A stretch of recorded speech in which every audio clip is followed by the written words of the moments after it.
এইখানে দেখো আমার সব টিমমেট মরে গেছে আর অ্যালাইভ আছে 9 জন। আর আমার কাছে কোনো সুপার মেডকিটও ছিল না। ওই বক্সটা থেকে কোনো মতে 3টা সুপার মেডকিট নিছি, এখানে একটা মারছি, মেরে রিভাইভ দিয়ে আর একটা সুপার মেডকিট মেরে আমি তো জোনের ভিতর চলে আইছি ভাই। কিন্তু এখনও দেখো 7 জন অ্যালাইভ।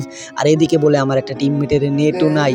এই ম্যাচটা কেমনে কি? আরে মরে গেছে একজন আর আমি এখানে কোনো মতে একটারে ধাক্কা দিয়ে নকট করে ফেলছি। আর আমার সব টিমমেট মরে গেছে, এখানে দেখতে পারতাছি 2 জনই মরে গেছে। আরে আমি আর অ্যালাইভ আছে কয়জন? 3 জন। আমি কি পারবো? একটা সুপার মেডকিট দিয়ে আমি রিভাইভ তো দিয়ে দিয়েছি ভাই। এই বিষয়ে লাইক চাই।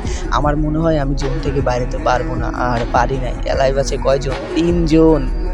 মানে আমার টিমমেট 2 জন আর ওই এনিমিটা আছে 1 জন। কি পারবে এই একজনকে মেরে বইয়া আনতে? আর দেখি বইয়া ভাই।